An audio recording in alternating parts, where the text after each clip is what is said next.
Bonjour à tout le monde. J'ai l'honneur de vous présenter un peu le déroulé de cet après-midi de rencontre citoyenne avec le président Doumbé. On remercie d'abord M. Bouy qui nous a accueillis dans cette belle salle et on a mis de longues dates du président Doumbé et qui a organisé ces rencontres-là pour essayer de nous accompagner dans la démarche. Il y a la présence de l'association Bol d'Or avec Chertidiane Kouta qui est aussi présent, l'association des femmes Diola qui est aussi présente, qui est représentée par Madame Koudia Khadi Bodion, Khadi Diédu, excusez-moi. Il y a le Daïra Madina Nabiyuna qui est aussi présent dans cette salle-là. Et puis il y a le représentant des athlètes. Il y a beaucoup de sportifs, d'après ce que j'ai compris dans cette salle, et qui ont été invités aussi par M. Bouy, qui est un ancien athlète, représenté par M. Ibrahim Awad, qui est aussi présent dans la salle.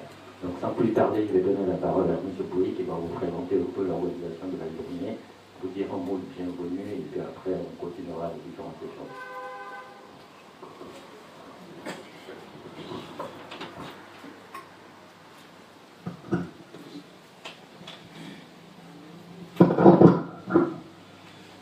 asalaamaaleykum mbooloo mi yéen ñëpp maa ngi leen di nuyu ci seen sant di leen gërëm ci seen teewaay bis bi di ñaan yàlla mu mottali suñu yéene ci weeru koor gi nga xamante ni ñoo ci dernier jour bi nga xamante ni borom xam-xam yi wax na ni luñ ci ñaan rek yàlla mën nañ ko nangul te ñun luñ fi daje ak pas-pas la.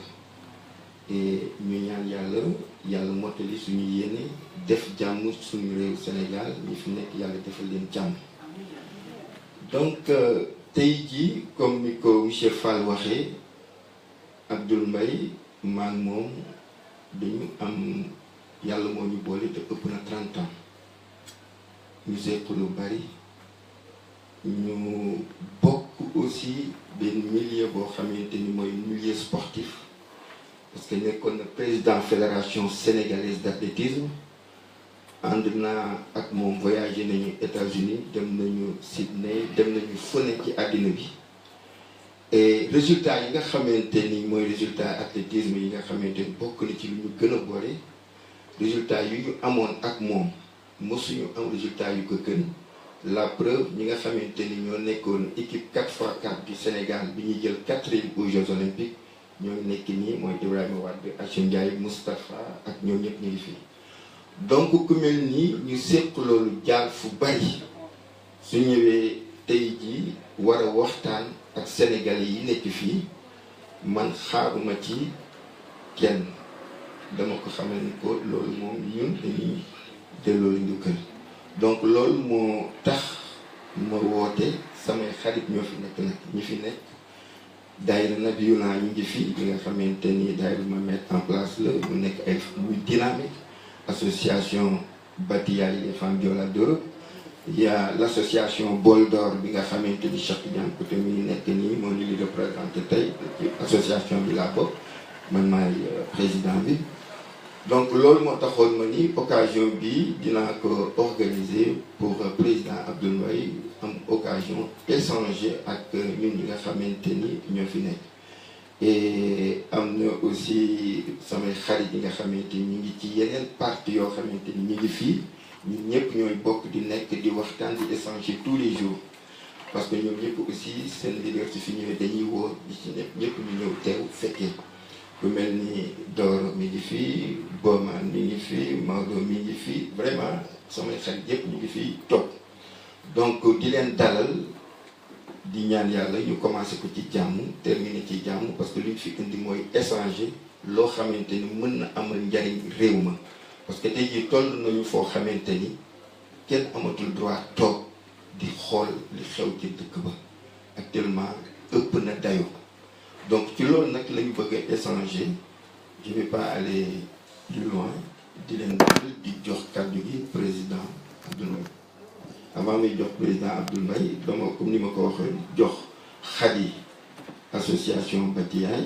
jox Médina jox Ibrahima Wade sportif so man maa leen di waxal man tey duma sportif ok donc Khady mën nga ñëw fii ñu jox la kàddu gi s'il te plaît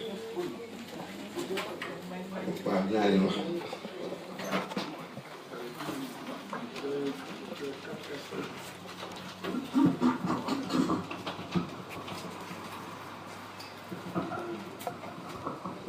Bonjour à tous, je vous présente Madame Dibou Kadietou de l'association Batiyaay Femmes Joola en France.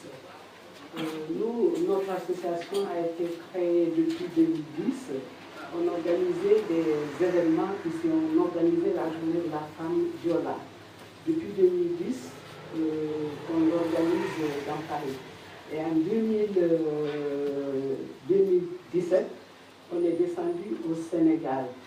C'est à partir de là qu'on a rencontré M. Boy. Mais parmi les organisations qu'on faisait ici, on invitait des médecins qui venaient aussi à notre journée pour parler de la prévention de toutes sortes de maladies. Chaque année, on prend un thème.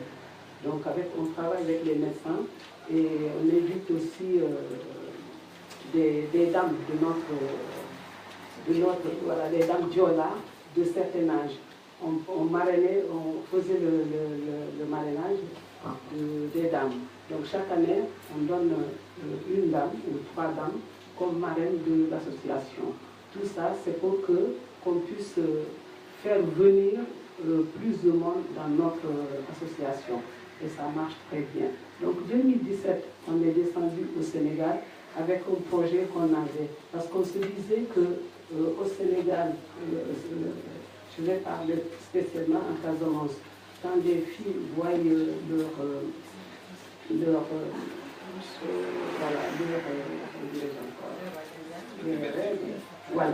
elles ne vont pas à l'école parce que peur de rester avec les garçons ou d'avoir des petits soucis avec les garçons. Donc elles s'absentent pendant une semaine. À partir de là, on a eu cette idée de mener notre projet qui est de construire des latrines pour séparer les garçons à part, les filles à part. Donc c'est là où on a rencontré M. Boy qui nous a accompagnés pour la première fois en Casamance et ça a été vraiment une très bonne réussite. Donc là, moi je ne vais pas aller très loin. Nous sommes à la recherche des partenaires, des gens qui peuvent nous aider à réaliser les projets qu'on a été quand même parler en Casamance. Donc on a fait Dakar, Thiès, Ziguinchor et on est descendu en Casamance, au village, pardon. Donc 6 villages ont été cités pour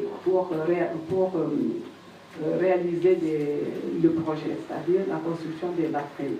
Donc on est vraiment à l'attente des gens qui peuvent nous aider à réaliser ces projets-là. Je ne vais pas aller loin. Donc Boy, vraiment, on ne peut pas le remercier. M. Boy a fait beaucoup pour nous. Il nous a soutenus, il nous a quand même guidés. Donc, parmi les rencontres qu'on a eues, il y a eu à Ziguinchor, on a été rencontrer les enfants orphelins à Oussouy. On a été aussi à Ziguinchor rencontrer l'association des femmes.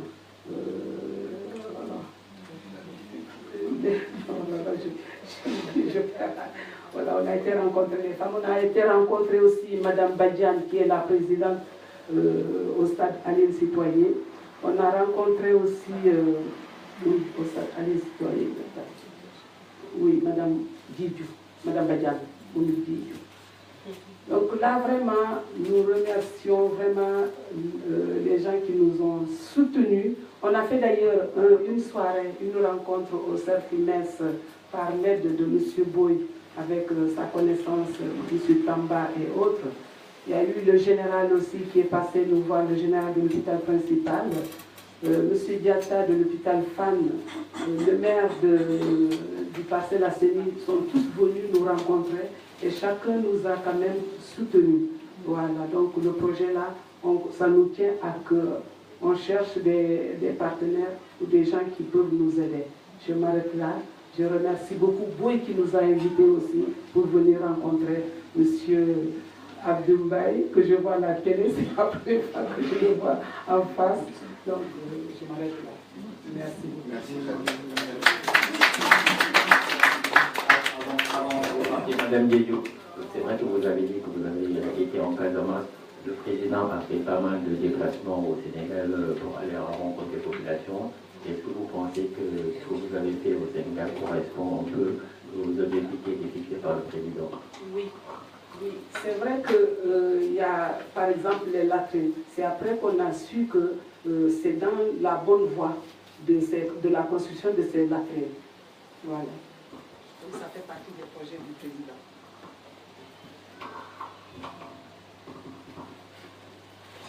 Merci, Madame Diédiou.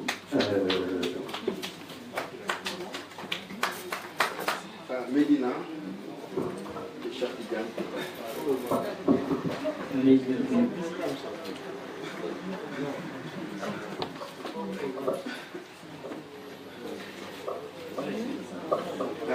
l'association Boldor.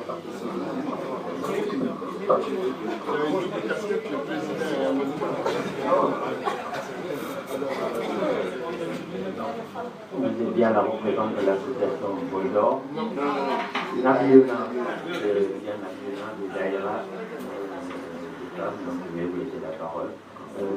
Juste un petit rappel, mon numéro Wolof comme mon numéro français, et puis il vaut mieux alterner, il vaut mieux des numéros Wolof et des numéros français, comme ça il faut ramener mon numéro. Salam alaikum Bologna. ñu ngi leen remercier aussi ci seen teewaay. Donc man maa ngi tudd Medina Sow ñu ñoo yore nag yu naa pour Chérif Abdourahmane Bey. Donc mu ngi soog a commencé ça fait 1 an mais balaa boobu sax ñu leen daan def ay conférence donc conférence bi mais suñu association bi moom ça fait 1 an qu'on a déjà commencé. Donc voilà ñëpp mu ñu woon ñëw tey donc il y a madame Faddago qui est avec moi. Donc voilà quoi, nous sommes recommencés, c'est ouvert à tout le monde, il n'y a pas de limite. Nous sommes dans les aussi dire, voilà. Nous sommes dans les autres qui ne voilà. Loolu lañ bëgg. Man na ko wax moom ay na ci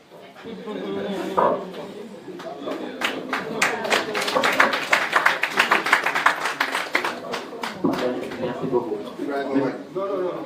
Monsieur Boy, ñu ngi lay jox kàddu bi encore. D'accord. C'est normal ñu wax loolu parce que aussi seen doyen là ñoo bokk sport bi et dolli ci aussi maa nekkoon seen manager bi ma décroché ñoom ñëpp ñoo ànd ci liggéey ñoom nag ay sportifs de haut niveau la ñoom ñëpp dañu am ay responsabilités actuellement en France. Donc man mii di wax ak yéen aussi je suis manager à la Fédération française d'athlétisme pendant plusieurs années. Et actuellement, je suis candidat à la tête de la Fédération sénégalaise d'athlétisme parce que liggéey bi nga xamante ni le président Abdoul Mbaye defoon na ko fa dara amatu fa y a plus rien. Le Sénégal actuellement depuis plusieurs années suñuy dem aux Jeux olympiques sax amuñu ñu qualifié dañuy invité et je vous dis que ñun suñuy période le Sénégal était devant la France aux Jeux olympiques donc tey jii mënatu ñuy am ñu qualifié loolu moo tax ñoom ñëpp aussi ñu jóg pour jàpp ci sport bi ñu liggéeyaloo te comme dafa am koo xamante ni aussi dafa am lu ñu apporté énormément dans l'athlétisme muy le président Abdoul Mbaye ci le président wax nañ jot naa Mbagnick léegi Amidou Mbaye ñoom ñëpp tey c'est les élections te dañ jël ay responsabilités mais ils ont l'intention aussi de s'organiser ci nekk ci mu nekk gox bi mu nekk créer fa benn section ko jàppale dañu moom ma wax la ko après ñun aussi su réunion bi jeexee ma passe leen au téléphone Amidou Mbaye ñoom ñëpp bëgg nañu nga wax ni donc déjà bëggoon nañu ñëw mais élection yi actuellement ñoom dafa am ay kii yu ñuy jeex donc les athlètes les sportifs ñi nga xamante ni yàgg nañu liggéey pendant des années ñoom ñëpp jóg nañu pour taxaw pour jàppale la te ñoom wax nañ ko te dinañ ko jëfe parce que ñoom ñëpp nekk nañu ay nit ñu baax ñoo xamante ni sport moo leen ne ñoom ñëpp c'est des responsabilités donc dama ko tënk noonu rek parce que loolu tax ñu wëy bi delloo la kàddu monsieur le président Ibrahima Achim di leen sant di leen gërëm ñu leen wax seen gars yi aussi c'est les élections moo tax ñëw ñu que président dégg na li ñu wax et il y aura l'occasion d'échanger entre nous pour voir comment on peut s'organiser encore pour apporter ce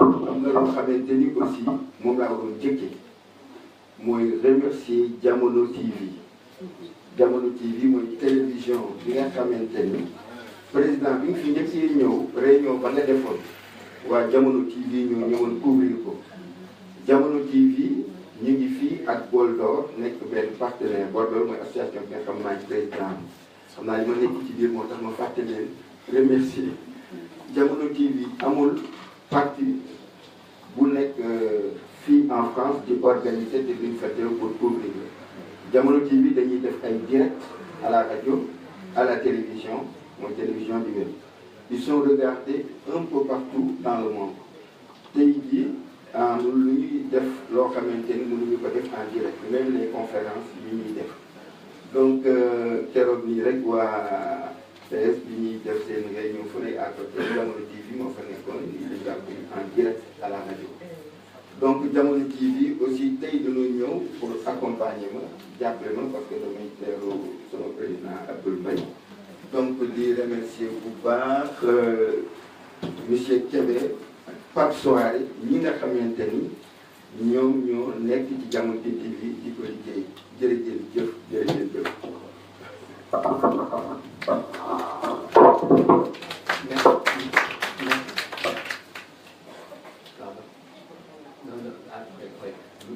Merci à vous tous. Il y a la présence aussi dans la salle des compagnons du président du Sud partout, parce que le président est arrivé depuis vendredi, il a été à Lyon, il a été hier à Juvisy où on a fait une rencontre citoyenne. Là, c'est la continuité de ces rencontres citoyennes-là avec une spécificité quand même qui a été proposée par M. Pouy. Donc voilà, c'est aussi des... Et puis voilà, hier, il y avait qui sont encore là, qui viennent d'Allemagne, il y en a qui sont venus de Lyon, il y en a qui sont venus de Rennes, d'Orléans. Donc voilà, les militants qui se mobilisent un peu partout en France et merci aussi à eux. Et puis il y a les sympathisants des candidats, parce qu'il y a aussi des candidats de la liste Joyanti qui sont présents ou en tout cas qui ont fait venir aussi des connaissances et on a fait de belles rencontres hier. À Juvisy, des personnes qui sont encore présentes dans cette salle-là et encore une fois, on vous remercie vraiment de votre présence, de votre participation et sans plus tarder, on va donner la parole au président pour qu'il dise.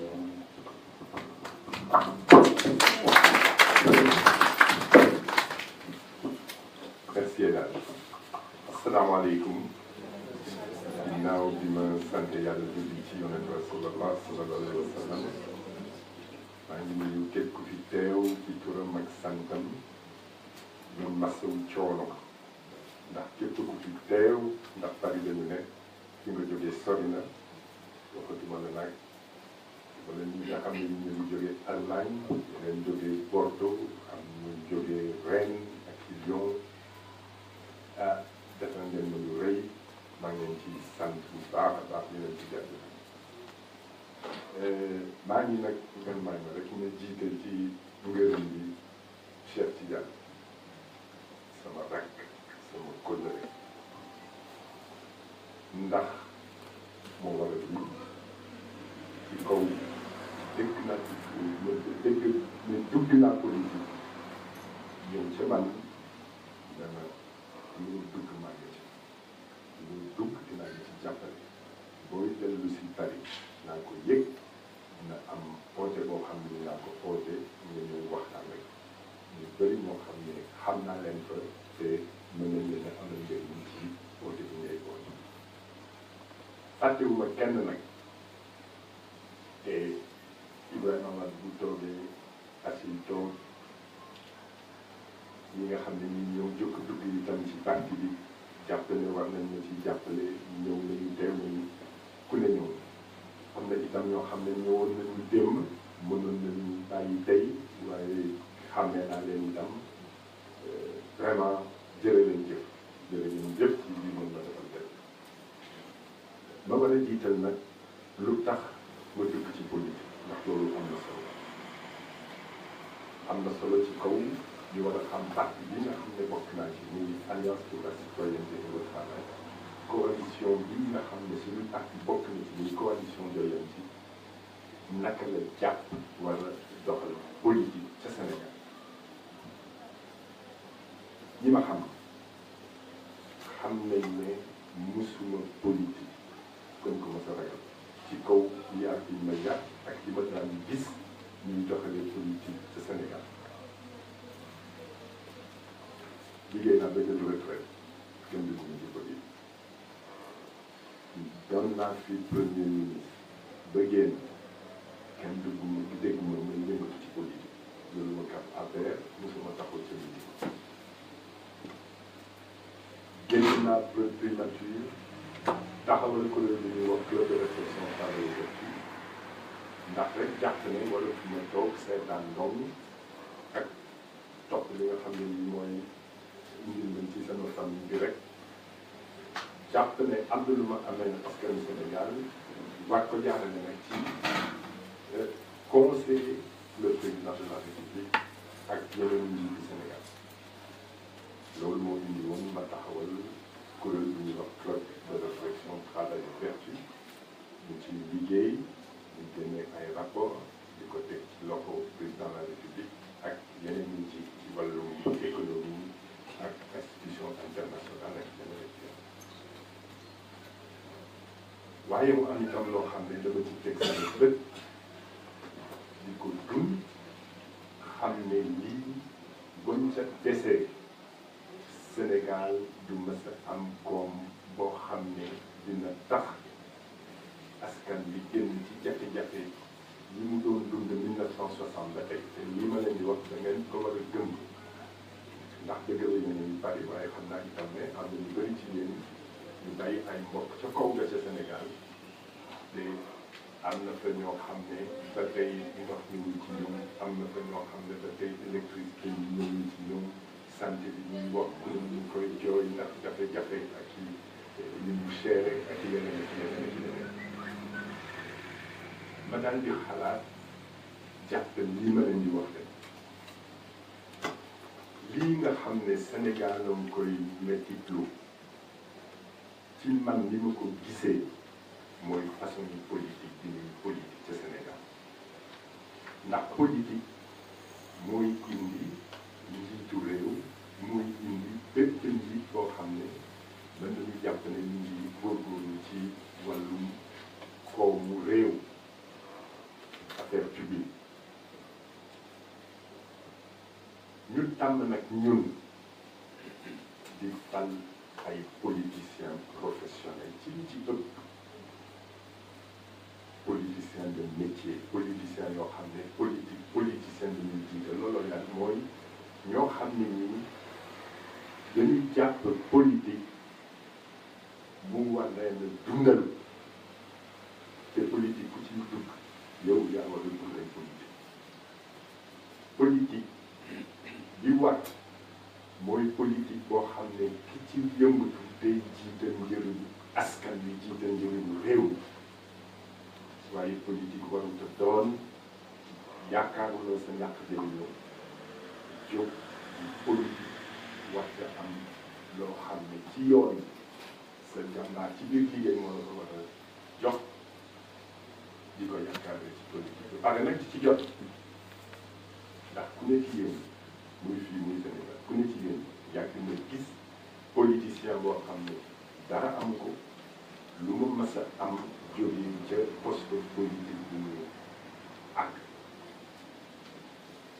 nga gis ñu ñàkk oto ñàkk kër ñàkk lu ne dugg ci politique bi 2 mois 3 mois ñu fal leen 2 mois 3 mois ñu ngeeg oto ñu ngeeg kër ñu ngeeg terrain bi duñ jeex ñu ngeeg million ñu ngeeg milliard boo jotee million la doon wax léegi milliard la ñuy wax sax bu seen poste feesee dell ñu ngi tuur ci seen bopp bu dul doom di goro loolu moo xew tey ak rak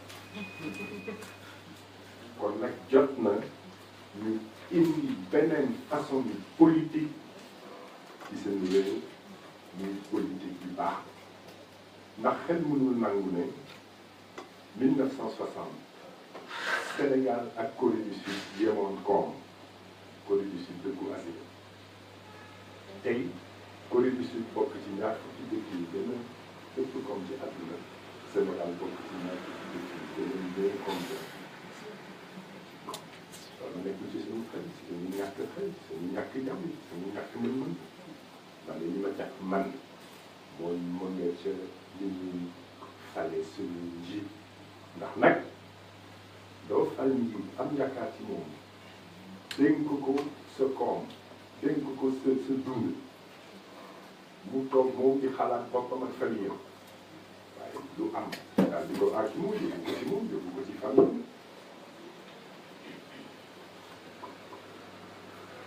lan lay askan bi di dese ci kaw nag jàpp ne war nañu politique te jàpp politique bu war a doon yeete Sénégal yi ci attention amul réew amul askan boo xam ne mën na dëkk ci ñàkk ak ñàkk yaakaar boobu musu dara 10 ans 20 ans réew day tàkk sommes tous en danger si on ne corrige pas ça man noonu la ko jàppee ci laa jàpp nag ne waratuma taw croiser les bras ci seetaan war naa jóg politique waaye nag ci kaw dana politique bi nga sib politique di oote ci li war a doon politique ak ban façon njiit la ñu war a taam bés bu élection jotee ñun électeur une élection présidentielle une élection législative une élection locale loolu moo indi ñu taxawal parti bi ñuy wax alliance pour la citoyenneté et le travail jiital alliance maanaam mbooloo jiital citoyenneté maanaam war a jàpp ne kenn waratul seetaan ku ne war na jàpp ne boo duggalulee sa loxo ci mbir mi yëf yi yàqu ak itam citoyenneté war nañ ko jàpp ne ku ne ci ñun war na mën a dimbale ñu ko dégg ci biir quartier ci biir association ci biir diwaan ci biir gox ci biir dëkk ñu ngeen ko def xarit dëgg na man jàppoon naa ne itam jamono yëpp waruma woon toog rek topp sama liggéey loolu moo indi woon ma dugg ci ay fédération de football ci ay fédération d'athlétisme ñu ngi encadré ay xale yu amoon pas-pas ak jom yu mel ni Achille Ibrahima et cetera ba yàlla dimbali ñu ci ñu am ci ndam bi ñu doon tudde sax kon alliance pour la citoyenneté et le travail dañu jàpp ne loolu mooy ligne politique ba war a jógee nag léegi ci alliance pour la citoyenneté et le travail ndax benn at rek dañu amagu élection législative yi teel a dikk ñu war nañu waajal jàpp wax ca bokk dañ ca bokkee dañu jàppee ne war nañ ci bokk jàpp itam ne war nañu bokk ci benn coalition waaye muy coalition boo xam ne du doon coalition tàppale doon coalition calcul coalition boo xam ne dañ ci ànd ndax bokk gis-gis ndax bokk ni ñu jàppee war a doxal politique ndax jiitaluñu war a am poste député li ñu leen juutal mooy war a soppi politique Sénégal ni ñu koy doxalee ni ñu ko jàppee loolu indi coalition boo xam ne ak ci bokk na ca te parti yi bariwuñu quelques partis rek la ñu wàññi mën a ànd ak ñoom waaye li ñu jiital dëgg doon taxawal coalition de partis politiques li ñu jiitaloon mooy taxawal coalition de citoyens ndax ñun citoyenne fi ñu gëm moom la ñu jiital.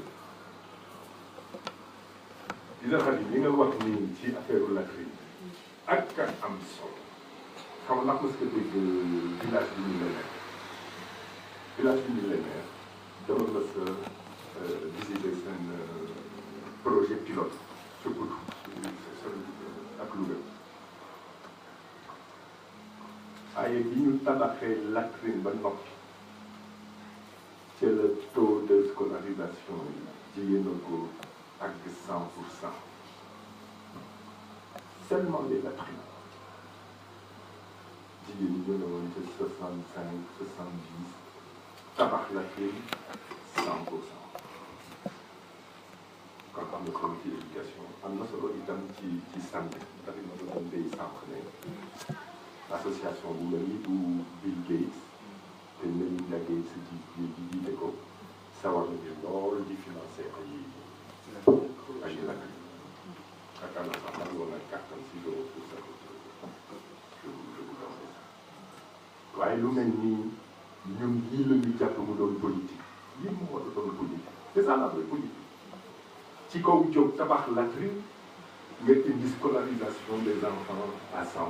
mais c'est ça la politique damay faral di doog ak ñoo xam ne dañ may naan man mosuma politique vraiment politique de développement laa def li ma leen di tontu mu ne ñun loolu la ñu jàpp muy politique waratu doon leneen liggéeyal sa askan liggéeyal sa réew ak lu mu néew yaa ngi politique ci kaw loolu ñu ànd ak yeneen parti ci kaw loolu nag ñu taxawal itam suñu ay liste naka mënoon nañu toog def na yeneen condition léegi ku ne na joxe sa militant fii laa koy dugal fii doy doo ko fi dugalee man maa ngi jiitu et cetera loolu la tàkk rek a tàkk dañu ne ñun li ñu gëm nañu ci des politique autrement jiital citoyenneté dëgg la am na ñoo xam ne ñu ngi liggéey ci suñu biir parti bu fekkee ne nekk nañu ay champion dëgg ñu ràññi leen ci li ñuy liggéeyal askan la te gox la ñu nekk dañ leen di jot teg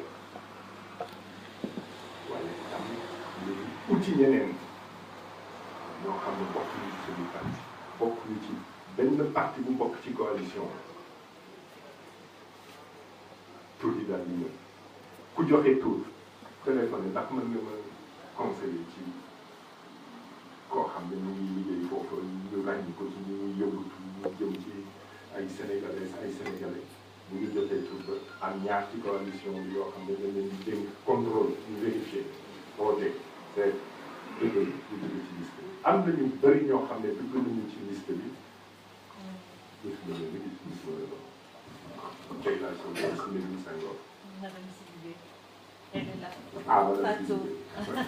voilà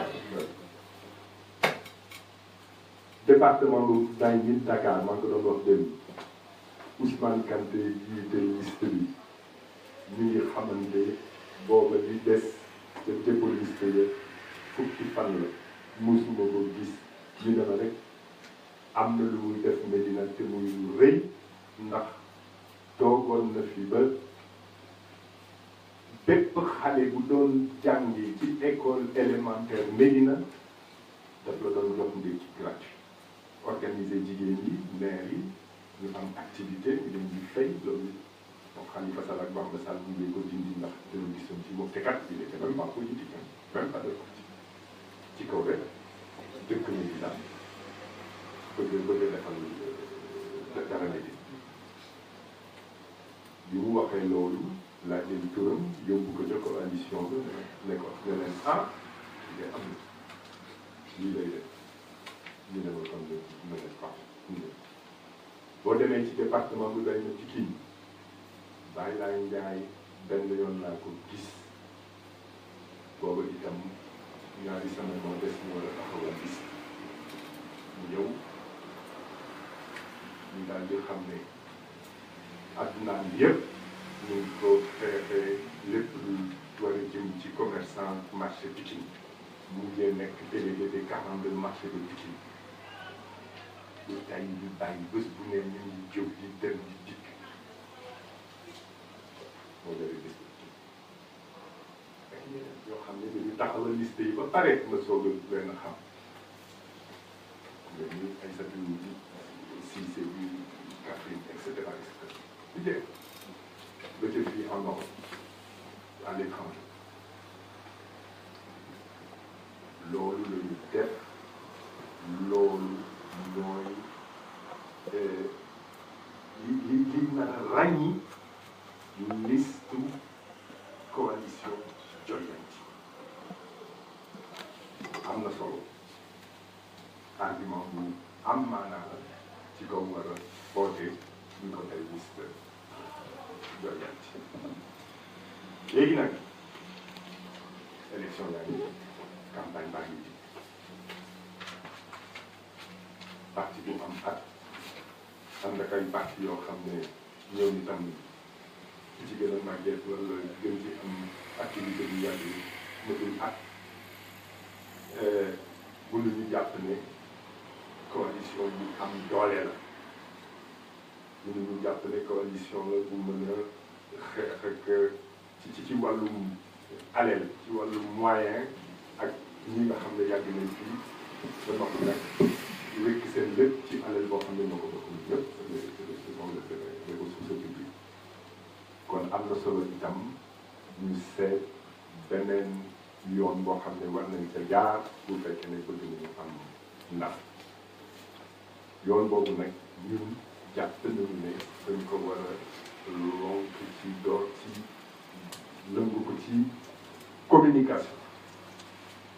communication bu gàtt communication bu leer communication bu yaatu li yaatal communication bi mooy ndegem gàtt na te leer na koo waxtaanal ba mu mën ci ànd ak yow nga ñaan ko moom itam ku mën a yóbbaale loola gën ko tas noonu dañu bëri mën a ràññi mën a xàmmee lu tax ñu war a voter coalition Joyanti communication boobu nag mën nañu jàpp ne ñeenti tomb la benn bi élection législative dafa am maanaa kon abstention warut Sénégal yi dañuy faral di néewal élection législative ñoom li leen sax mooy élection présidentielle waaye élection législative mooy élection bi mën a tax askan wa bokk ci mbir mi ci kaw nga fal député boo xam ne dinañ jàpp ne du doon député du président de la république ndax moom rek ngeen fi gis mais day doon député du peuple day doon ndaw yi askan wi loolu am na solo ndax député du peuple moo mën a toog ci kuréel bu mel ni assemblée nationale ñu dénk ko nag mu war a mën a saytu li nga xam ne lii ki nga fal président ak gouvernement ak directeur yi doxal administration képp ci ñoom koo xam ne doxalul naka sa dul noonu mun nga ne taxawal bi am nañu teg yow ndax jëmul ci njëriñu askan wi kon loolu am na solo ñun de ci suñu parti ndegem jàpp nañu ne njëriñu askan wi moo ñu tax a jóg élection bi ñu gën a faydaal mooy élection législative présidentielle bi soobee kon loolu am na solo ñuy oote bu kenn bàyyi le 30 juillet bu kenn toog sa kër képp koo xam ne mën nga voté mën nga jóg voté bi ba pare yóbbaale koo mën a yóbbaale kooku di benn premier acte de communication non à l'abstention ba pare expliqué ko ñaareel dafa amoon député yu fa toog juróomi at ñu député majorité Benno Bokk Yaakaar ak APS ana ku gis seeni njëriñ yu jëm ca askan amul absentéisme bu ñu ñëwee ñu ngi nelaw waaw kon nag bu ñu jeexoon ñu yee la voteel doo laajte sax loolu voté nga tànn loolu soxlawuñu député du président de la République Sénégal soxlatu ko kon ñooñu ñoom nañu génn vote sanction deuxième axe de communication ba pare nag am suñ ko teg ndax dafa am loo xam ne dañ ko dund ba noppi man nga voteel keneen waaye Benno Bokk Yaakaar ak APR moom bokk ci troisième axe de communication coalition Joyanti moo fi taxawal ay liste yoo xam ne ay citoyens ñoo fa ne ñoo xam ne daf ñu wóor ne te du tey démbaloo bokk ji am na ñu bëri ñoo xam ne dinaa leen génnee percentage yi sax ñu tànn am na ñu bëri ñu bokk ci liste yi bokk ñu ci benn parti bu nekk ci biir coalition bi waaye ci kaw rek seen démb seen engagement citoyen kon ñu war a am yaakaar bu rafet ne bés bu ñu toogee loolu nga xam ne ñu ngi ca doon yëngatu te nekk bu ñu député ñu toogee assemblée nationale ci la ñuy des c'est le troisième acte de communication am na solo bariwul de parti yi seen militant lañ ci dugal des coalitions yu xeexoo bi yëpp c'est le militant donc c'est militant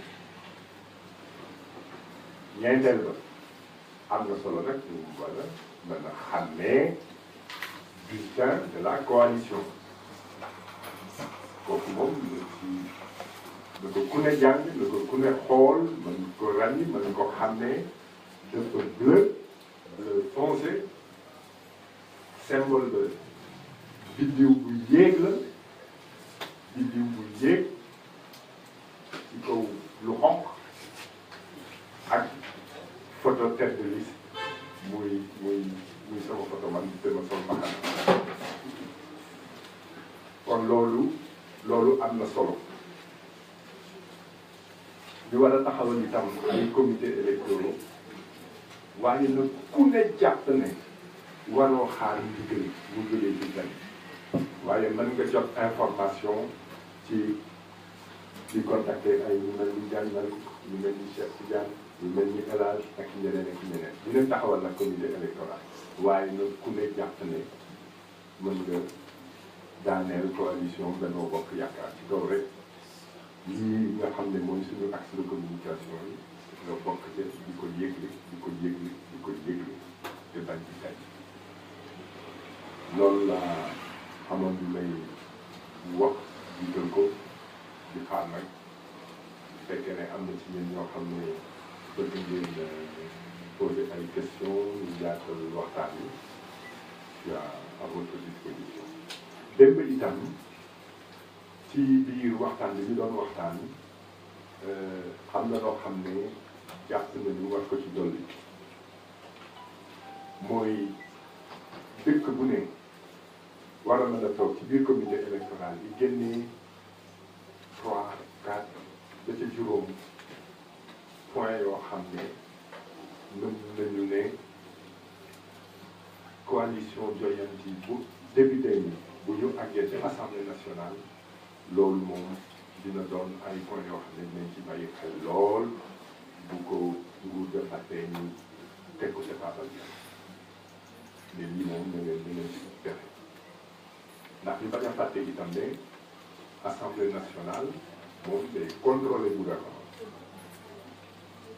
waaye moom mooy doxal mbir mën na doon force pour proposition te loolu am na solo ndax dañu assemblée nationale bi mësut a génne proposition de loi bu jógee ci moom su dul benn règlement intérieur de l' assemblée nationale maanaam loo xam ne ci ñoom la jëm kon ñoom mën nañu jàpp ne taxaw nañu askan kon am na solo ñu mën a am ay député yoo xam ne dinañ xelal député yëpp ci ay proposition de loi yu ñu mën a def ba ñu jëm ci njëriñu askan bu doon itam assemblée nationale boo xam ne mësut a taxawal commission d' enquête ak scandale yi yëpp ngeen di dégg ci Sénégal am na solo itam bés bu député Joyanti toogee au moins au minimum ñaari commission d' enquête ñu mën ko taxawal lu tax ma wax ñaar ndax bu kenn fàtte ne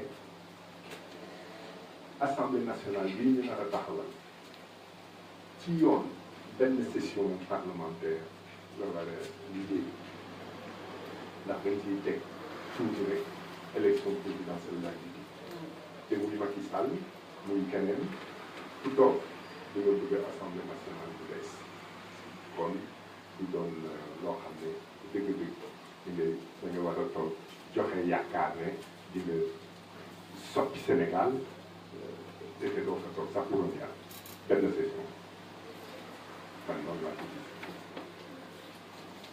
waaw wasalaam jërëjëf.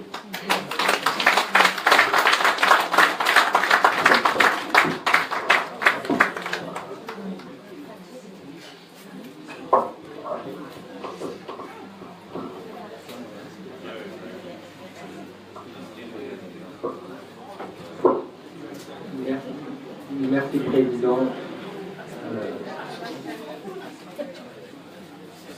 Léegi dinañ mën a ubbi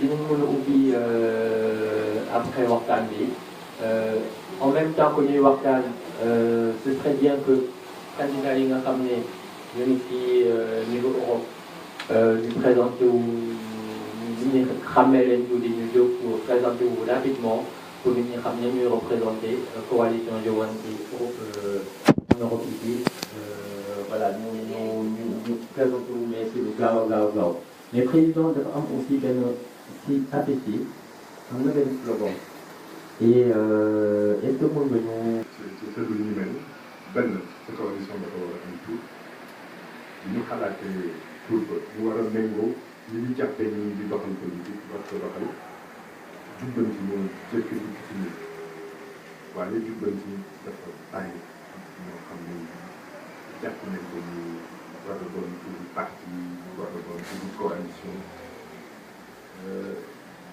bi ñu daal di gën a sori ci xalaat yi daal di turu coalition bi la waaw waaye ñu am loo xam war nañ ko ci dolli ñun daal suñu politique mooy politique boo xam ne day jiite njëriñu askan politique boo xam ne da ngay taxaw Sénégal taxaw askan Sénégal moo tax suñu slogan doon ay askan wi suñu député suñu membre de parti dana war a jàppale ak membre de coalition bi soldat yi askan wi.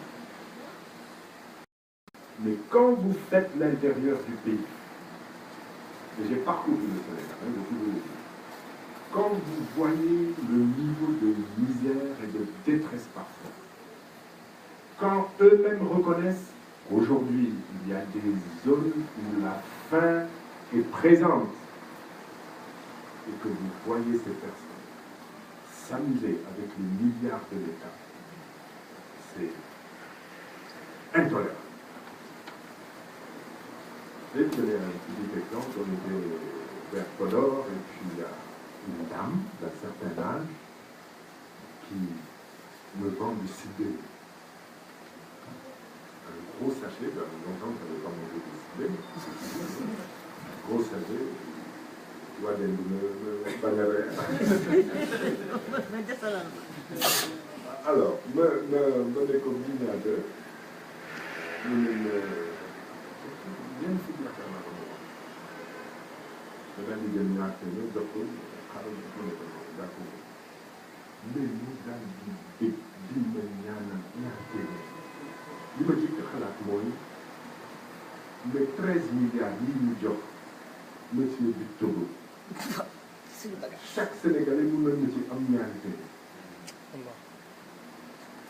ba noppi buñ am na ñu bëri ñoo xam ne dinañ ko joxe waaye kii ree bi nekk ci kanam bi ak ñaan yi muy ñaan ci ñaari téeméer donc j'avais trouvé ça incroyable. Il faut arrêter les dérives de ce régime. Et c'est pas que ce régime. Il faut changer notre manière de faire la politique pour qu'on ne se trompe plus dans les choix. Loolu am mbir bi nag nekkul ci jiw dañ ko war a fal yi dañu indi keneen waaye boo indee ko nuru wala ku mu formé mais li nga doon daaw mooy dellu si. C'est notre manière man li ñuy wax ak yéen rek ñu lay jaay science man nag nañ ma ci am il faut que je l'homme li am solo mooy ñu soppi ñu ñuy doxalee politique waaye bu ñuy yemati rek ci soppi jiw jiw boo xam ne mën nañu indi kenn il faut être vigilant sur ce point. Alors j'aperçois il y a évidemment Papa Ndiaye, il y a Méline Senghor, il y a Aminata Mimi Badiane.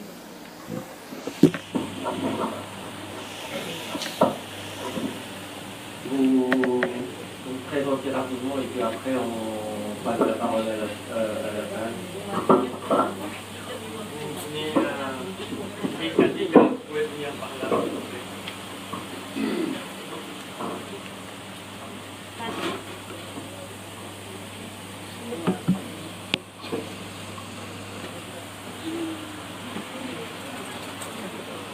Assalamu alaikum wa rahmatullah. Je remercie les mamans dans la salle. Merci beaucoup. Donc, assalamu alaikum wa rahmatullah. Pendant que je me présente, j'ai bien construit la maman qui m'a donné une femme ici à Paris. Voilà, donc je suis vraiment... c'est extraordinaire. Merci beaucoup. Merci. Ça prouve que voilà, il y a ce dossier. Voilà.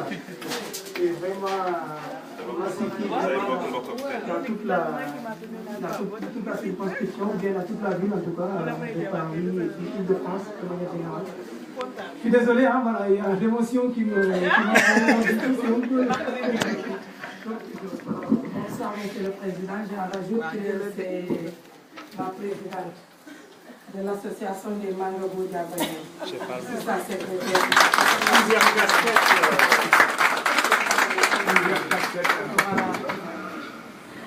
Voilà, c'est ma belle-mère qui m'a donné une très belle femme. Je me présente, déggoon naa ñuy wax en wolof donc xam naa peut-être démb bi may njëkkee sama kàddu dama nuyu sama mbokk joolaay yi nekkoon ci biir séance bi maa ngi ci ngeen jéggal ma rek tamit ma nuyu leen Nissaboul si ñaayom leen di jàll yow ñu aussi ni kampoom Nissaboul di ko fati allo duran di bale ndeku kan mo ngi ko ci ban voilà pour ça pour mangi dépendre de couleur et puis la coalition Yewwi va au niveau de la circonscription. Donc maa ngi ciy jégalu encore ci kàddu yi gis ngeen bi muy jóg maa ngi laajte laaj ndax wolof ngeen nekk di wax wala français mu ne ma boo ci wax rek mu jógee par ma gis ndeysaan ci moo doon jëm wax yàlla donc sant ci yàlla bu baax a baax.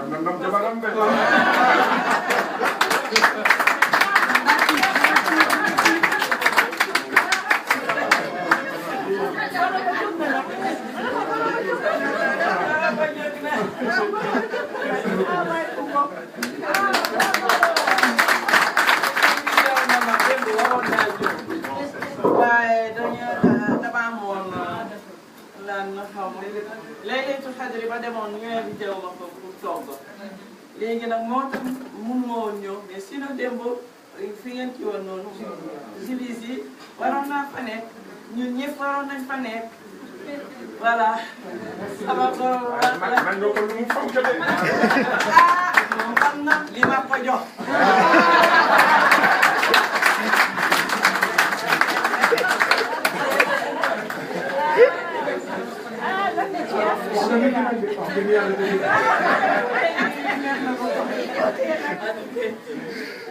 waaw di wax dëgg yàlla di jaajëfal mbooloo mi di nuyu suñu président de parti aussi président tête de notre coalition monsieur Abdoulaye mi toog wax dëgg yàlla di nuyu doyen Cheikh Boy Diagne Marie nga xamante ne tey moom jaratul ñuy wax li muy liggéey ci parti bi ak El Hadj Abdoulaye Fall bi nga xamante ne mooy bras droit am mënuñ cee fàtte wax dëgg yàlla suñu grand frère bi fi nekk Pape Seye Seck ak mbooloo li nga xamante ne ñoom ñoo fi nekk boo gisee tudduma suñu li nga xamante ne ñu ñoo nekk ci équipe bi ñu désigné c'est parce que tout simplement damay wax ci seen kàddu mais aussi dinaa leen jox pour ñoom tamit ñu waxal seen bopp man nag Lyon laa dëkk maa ngi tudd Papa Lamine Diédhiou dëkk Lyon mais nag juddoo Sénégal màggee fa jàng rek moo fi andi woon xalaatoon ne jàng delluwaat waaye yàlla def daal ñu jàngee ba pare yàlla ubbil ñu buntu wërsëg bu ndaw rek macha allah fexee bu ñu ko ñu nekk ci daal di xëj man ci li may liggéey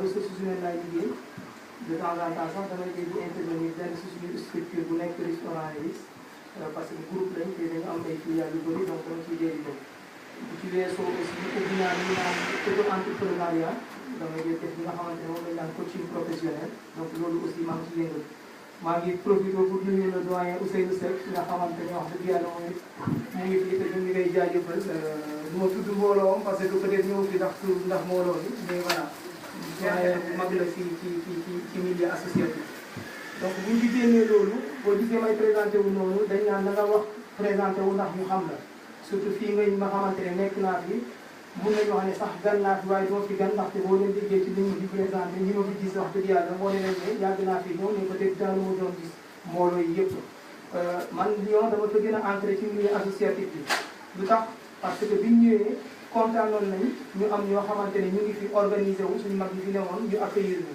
moom moo tax bi nga demee ba nga xamante ne yàlla dimbale ñu ne ñu am taxawaay bu ndaw dañ cee ñëw aussi bootu si seen ginnaaw ñu guidé ñu de telle sorte que aujourd'hui autonome nañ ci li nga xamante ne moom mooy préoccupation sénégalais yi préoccupation sénégalais yi nag bëri nañ mun nañ wax ne sax d'une ville à une autre mun na différent waaye nag si circonscription bi nga xamante ne moom lañ nekk en général boo xoolee ba ngay général même préoccupation yi préoccupation mbirum këyit la préoccupation mbirum bi nga xamante ne bu ñuy liggéey bu pare bu ñu naree ñibbi Sénégal est-ce que dinañ mën a yóbbaale seen liggéey préoccupation yoo xamante ne étudiants yi seen mbirum bourse la ainsi de suite mais nag li président wax ci li nga xamante ne moom la ñuy défendre dans le cadre de notre coalition moom mooy 4 points yi nga xamante ne wax na ko ci duma ci dellu soit incha allah donc man bu neexee yàlla avec équipe bi ñu fi ñëwaat gën a waxtaan ak yéen pour ngeen gis li nga xamante ne moom la ñu bëgg a def concrètement au niveau de la diaspora ak li nga xamante ne moom la coalition bi bëgg a défendre fii waaw léegi nag bi nga xamante ne bon désigné nañu ñu nekkul gaa ni ñun ñoo ci gën ci suñu mbooloo am na ñoo xamante ne sax jël nañu xalaatoon nañ leen ci waaye peut-être elle n'était ou il n'était pas disponible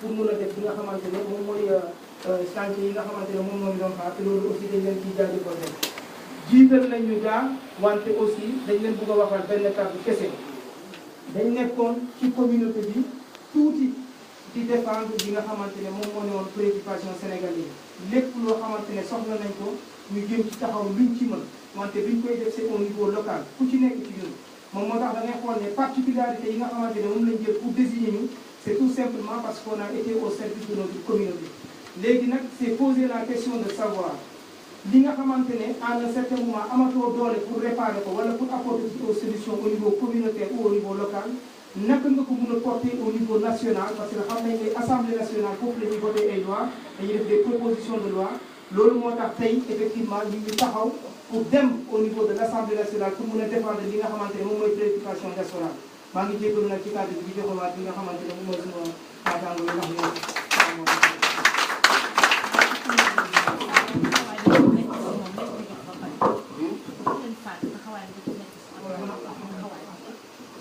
Je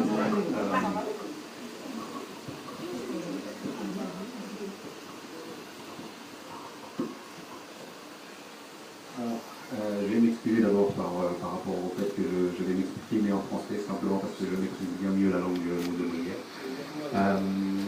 Voilà, je suis en France maintenant depuis l'âge de 7 ans. Mais dès que je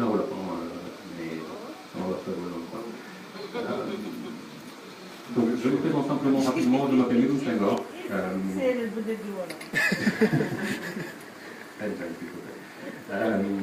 Donc je suis un cas assez particulier dans le sens où je viens d'un parti qui est l'APR. J'ai été membre de ce parti parce que j'avais été au départ convaincu par le discours du président. Malheureusement, quand je suis entré dans ce parti, je suis allé même jusqu'à devenir membre d'un bureau important. Je suis devenu adjoint à la communication digitale pour la COJER, la Convergence des jeunes républicains. Et malheureusement, j'ai assisté à tellement de magouilles, tellement de choses. Je peux témoigner de tellement de distributions financières qui ont été vraiment malvenues que voilà, j'ai dû quitter ce parti. Ma fierté, c'est de n'avoir jamais pu profiter de ces finances-là. Je garde encore cette intégrité. Et juste encore par rapport à ça, alors là, c'est très bien, VLT c'est très bien. Nous sommes ici parce que pour la première fois, nous avons la chance d'avoir des députés qui représentent la diaspora. Il faut savoir que la diaspora rapporte chaque année 950 milliards de francs CFA au Sénégal. Il faut savoir que cette diaspora-là paye ses impôts à l'étranger, mais elle n'oublie pas toutes les personnes qu'ils ont laissées là-bas au pays. Donc, cette somme-là représente 10% du PIB du pays, et c'est vraiment important.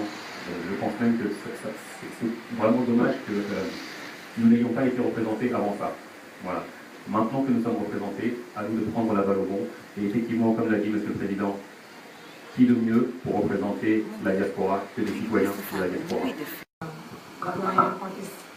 Il a tout dit, donc je ne vais pas passer là-dessus.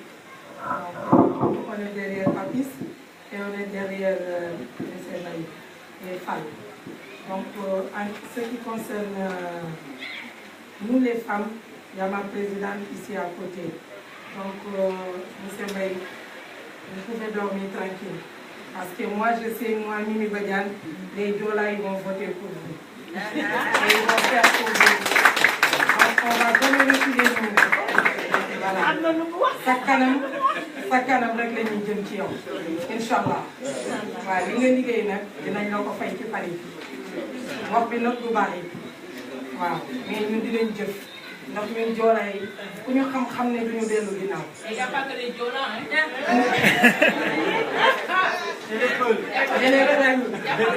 je suis Joola née à Dakar. Man bu ma xamee Joola yi c'est grâce à la belle maman de Papis. J'ai connu les Joola ici à Paris. À Dakar, je ne les connais pas ici. Donc maintenant, je suis intégrée. Donc c'est mes tantes et mes cousines. Voilà. Donc, loo bëgg rek yal na la ko Yàlla may. Ça va aller.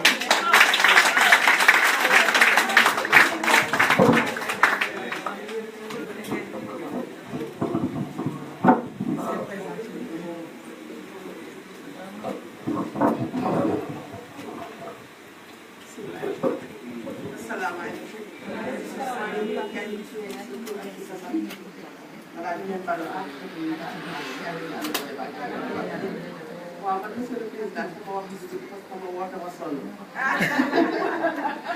bon man dama taxawal nag wax dëgg yàlla xale yu góor immigré yi nga xam ne nii dañuy jël bateau yi di ñëw fii ak yooyu nii nii damay dem léegi parce que dama leen war a toogal et puis ak femmes yi may gis ñuy souffrir daal ci fii Châteauroux fii Martinique et ainsi de suite en plus de cela man guinéenne la mais Sénégal laa juddoo fa laa màggee ñun Pël Fuuta yi nag dañu boolewul ci dara ñun wax nañu Pël Fuuta ay kayit suñu ko soxlaa si bu fekkee ne am na lu ci sant Diallo wala je sais pas dañuy wax toujours ñii amuñu droit ñu man samay doom ils ont du mal à avoir leur carte d'identité sénégalaise parce que avant ils étaient sénégalais man je suis sénégalais amaa nekk samay kayit mais ñun tey dañu soxla soxla ku nekk xam na Pël Fuuta ñu nekk ci Sénégal donc tey jii man dama bëgg a liggéey ak yow fii liggéey ak yow Sénégal ba war na ne parce que jëf laa man li ma waxtaan wax ñu bari voilà loolu laa bëggoon waaye sa participation fa lekk nga jóg wax ndax Pël Fuuta ak Wolof ak séeréer ak Manjang ñun ñëpp ak Sénégal ñoo ko tax a jóg ñun ñëpp benn Si je peux me permettre d'ajouter juste une petite chose.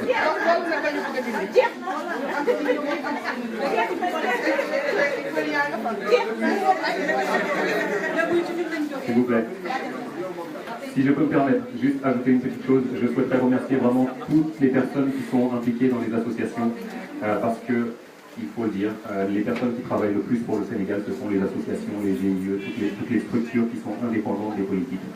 Et c'est la raison pour laquelle moi j'adhère vraiment à UMT, c'est parce que voilà, on met en avant le citoyen et c'est vraiment le plus important parce que, comme je le répète encore une fois, la politique c'est quelque chose de vraiment, voilà, je vais utiliser le terme de sale parce que c'est ce que j'ai ressenti en tout cas toute la durée de mon passage vers la télé. Donc voilà, merci encore aux associations. Juste deux précisions à apporter après ces informations qui ont été données. dama jëkk tontu soxna si jot naa toog ba noppi ak président association des producteurs du Sénégal lii nga doon wax sànq jàpp nañ ko dinañ ci liggéey te dina war a jaar sax ci assemblée nationale ndax bu yoon ñu nangu leen bés bu ñu war a voté ba jox leen carte d'identité ba pare nag ñu leen di bañal nationalité boo xam ne dañ ko war a bokk ñu nekk ci réew mi fekk ñu gis fa màggee fa jàng fa et cetera kon doon na loo xam ne déjà ñu ngi ciy bàyyi xel te boo seetee ci suñu liste nationale di nga dem ba gis ci ku ñuy wax Maïmouna Diallo yéen la fa nekk ndax noonu la ñu taxawalee ñu suñu liste fàttewuñu kenn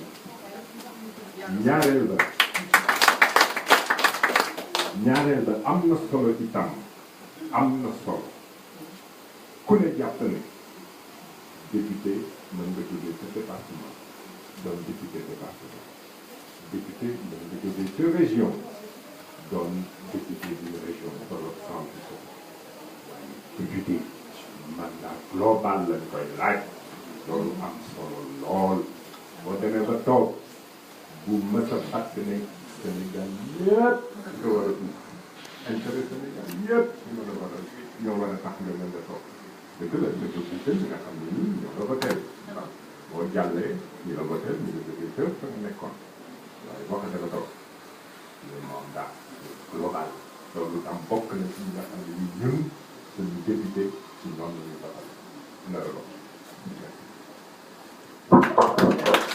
Merci Président. Est-ce que vous avez, dans la salle, vous avez des questions à poser au Président ou à M. Boy ou au Président? Assalamu alaikum, je me présente Cheikh Tidiane Kouta, membre de l'association Bondor. Là, je vais parler à mon nom personnel. Donc, n'est-ce pas, au président d'acte en tant que membre de Bondor, mais en tant que Cheikh Tidiane Kouta, donc si vous avez. On peut être d'accord sur l'analyse que vous avez faite sur la violence au niveau de la politique au Sénégal. Vous avez même utilisé un mot très fort, l'assassinat, des assassins. Parce qu'en fait, vous avez été à l'intérieur et vous avez été à l'extérieur du système. Vous avez pu analyser effectivement la violence qu'il y a au niveau de la classe politique et au niveau de la façon de faire la politique. Et vous avez l'ambition de faire la politique autrement. C'est-à-dire qu'être aux antipodes de ces pratiques aujourd'hui qui gangrènent l'économie et qui nous empêchent d'avancer.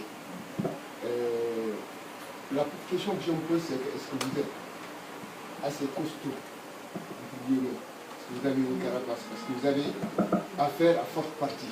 Des gens qui ne reculent devant rien, qui sont tout près de leurs intérêts et qui n'ont pas envie que les choses changent. Est-ce que vous êtes assez fort pour essayer justement de mettre un coup de pied dans la fourmilière. C'est ça, moi, c'est ma question.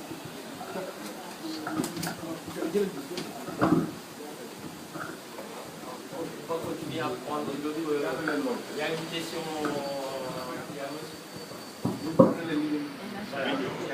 En fait, je voulais aussi ajouter que Bol d'Or, c'est une association qui regroupe des Sénégalais et des gens d'autres pays qui évoluent au niveau de la Goutte d'Or, au niveau des Châteaux Rouges. Donc nous sommes ouverts à tous.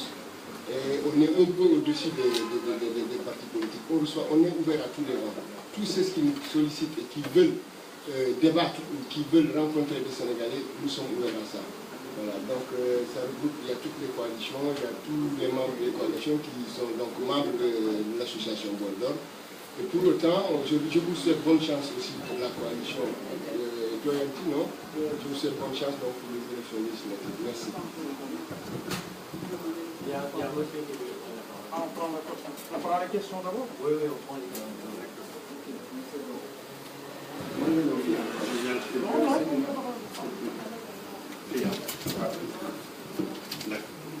C'est pour la caméra, c'est bon.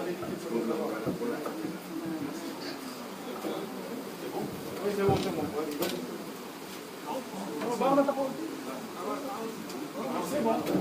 C'est bon.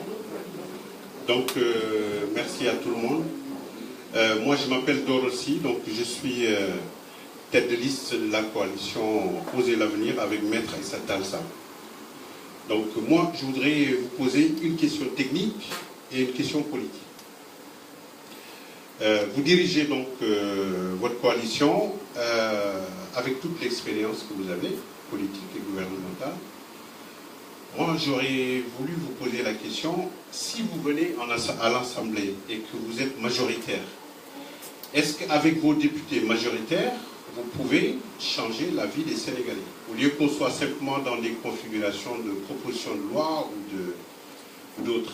Moi, j'aurais bien voulu qu'on nous explique que le président Macky Sall, avec toutes les dérives qu'il fait actuellement, vous avez parlé d'assassinat, c'est un mot très fort. Je pense que ce qui est urgent pour le peuple sénégalais, c'est qu'on arrête cela. Est-ce que vous, si le peuple sénégalais vous donne les moyens à l'Assemblée, est-ce que vous avez les moyens constitutionnels et légaux d'arrêter cette souffrance des Sénégalais ou de l'amoindrir? Je sais qu'on est dans un système présidentiel. Est-ce qu'il permet à ce qu'une majorité à l'Assemblée contrôle le gouvernement? Totalement. Ça, c'est la première question. La deuxième question, c'est que moi, vous m'avez laissé sur ma faim. Parce que j'aurais bien voulu vous entendre sur les propositions que vous faites pour le pays. C'est vrai. Vous avez vu des choses se passer sous vos yeux. Vous dites qu'on vous a trompé, dont acte. Mais il faut nous expliquer comment sortir ce pays de l'ornière. On a des problèmes au niveau des marabouts. Pour moi, c'est un problème. Il faut le résoudre, il faut l'affronter. Les marabouts ont une imprégnance assez forte dans la société sénégalaise. Et il faut régler ça. Il faut créer... Vous m'entendez ou bien? Oui.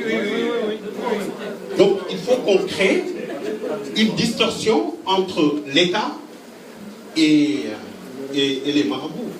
Il faut qu'on règle ce problème. L'autre problème, c'est comment partager les deniers du Sénégal. C'est-à-dire qu'on ne sait pas comment ça se passe. Le président, il peut prendre des engagements sur le Sénégal sans qu'il y ait aucune information au niveau de l'Assemblée. Par exemple, on peut parler du pétrole, on peut parler du gaz, on peut parler de beaucoup d'autres, le zircon, on en a parlé il y a 2 jours. Donc ces questions-là, ça passe de travers, quoi. On sait simplement que dans la presse, le président, il a donné des licences à des sociétés étrangères.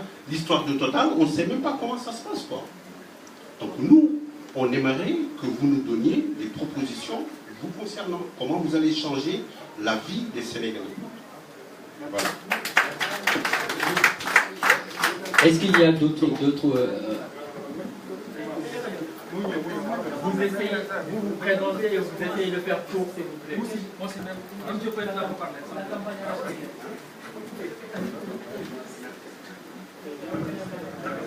donc xam naa ni comme man Kajoor la wala xaay jëm a làkk monsieur le président xam naa ni maa ngi lay soog a gis waaw maa ngi jégalu maa sant si xam naa ni tey laa lay soog a gis mais jot naa dégg say wax sama benn xarit yàlla ko yàlla xare àjjana Cheikh Lo c'est le frère de El Hadji Lo de CCBM donc et Moubarak Lo non Moubarak du ma ko cité parce que man su may cité damay cité koo xam ni peut-être tu subis pas l'agression du vent da ngay jéem a résister pour bañ a lu ñëw fëkk la parce que fëkk wax gor fëkk yóbbu da nga wax léegi lu am solo c'était par rapport à Big Togo parce que Sénégal li nga wax léegi moo am parce que da nga daan xool démb li nga xam ni en France on les retrouvait ici quelque part pour commander benn somme de 2 euros 5 euros tey ce sont des soi-disant milliardaires et loolu lu ko indi mooy la politique parce que léegi dama koy wax boo gisee liste yi gars yi di xuloo di xeex tojante bopp sëriñ si dem ba julleetuñu wooratuñu am na lu ko indi lenn moo ko indi mooy du ma xëy du ma compte bugguma dara nan ma fal député moom xaalis wala ma nekk politicien moo tax léegi bi door a waxee par rapport ak les sëriñ man fa laa ànd parce que xam nga ku nekk sa maama gën maamu keneen ku nekk sa maama gën maamu keneen daan warmal ku ne mais nag suñu politiciens yi vous avez donné si sëriñ si benn niveau boo xam ne àggatuñ fa xam nga yàlla ka nga jaamu lay gis man doo ma ëpp oto bu rafet ëpp ma jigéen ju rafet ëpp ma kër gu rafet bëgg naa ma maa dàq jaamu yàlla mënut a nekk c'est impossible parce que bu ñu roy Alaaji Malick Sëñ Touba wala ñeneen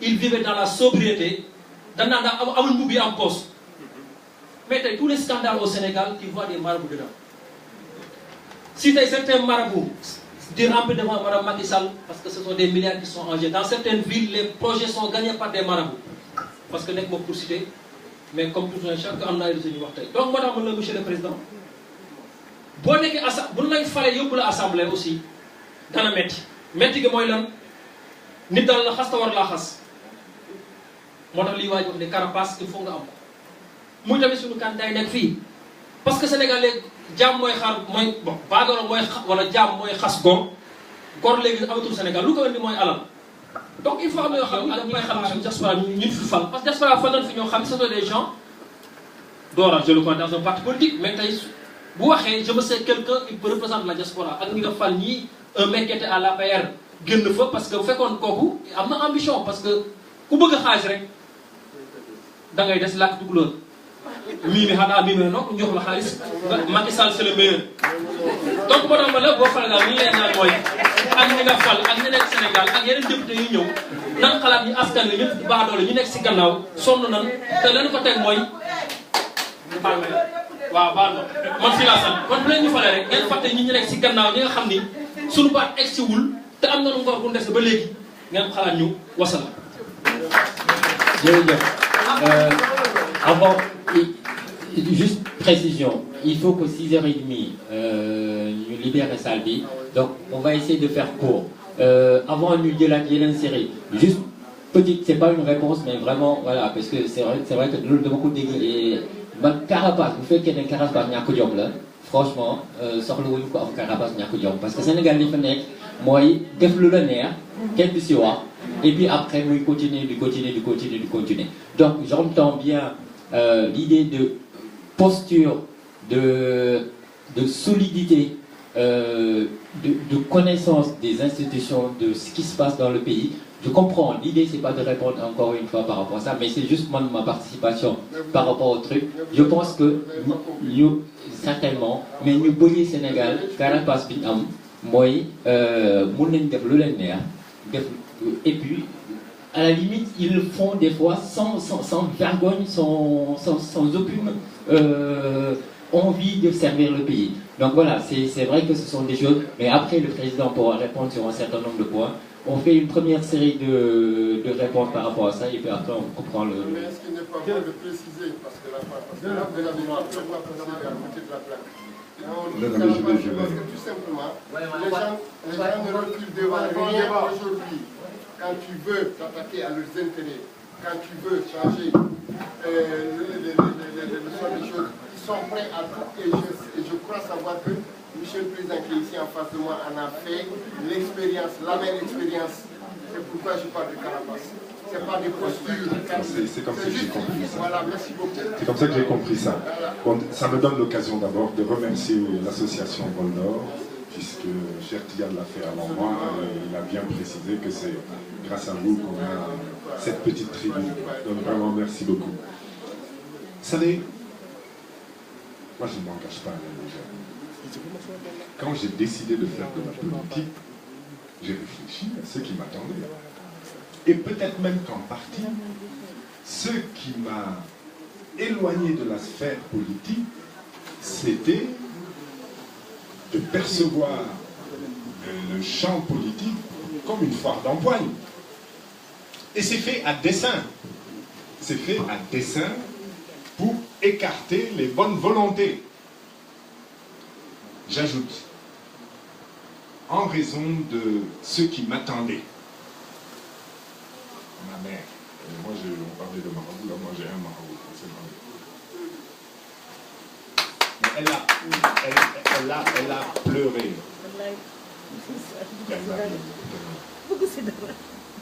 Simplement en prévision de ce que j'allais vivre. Je vais plus loin.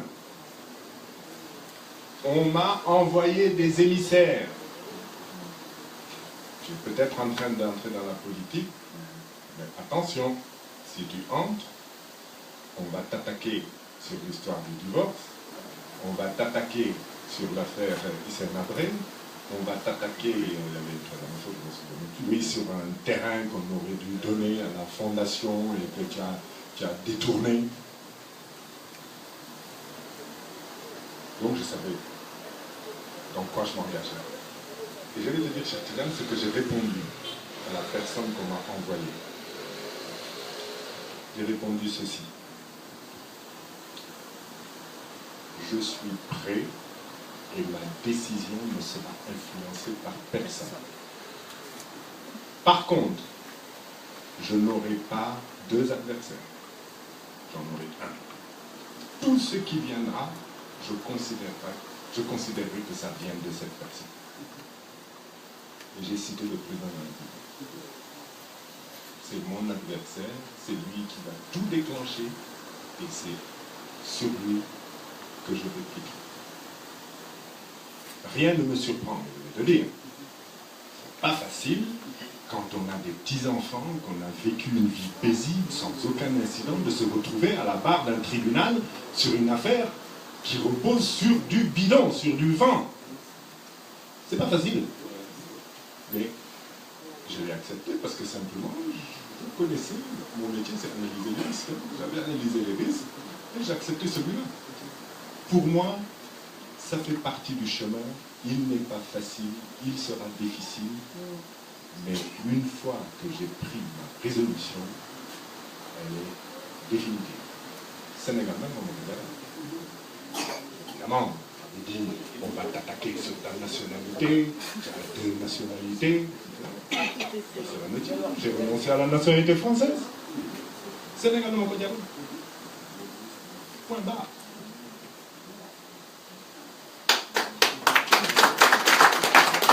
Rien ne m'effrayera, rien ne m'a effrayé, rien ne m'arrêtera, Inch'Allah, sauf si le bon Dieu, par un moyen ou par un autre, me dit, c'est maintenant, c'est fini, ta mission s'arrête là, parce que je conçois ça comme une mission,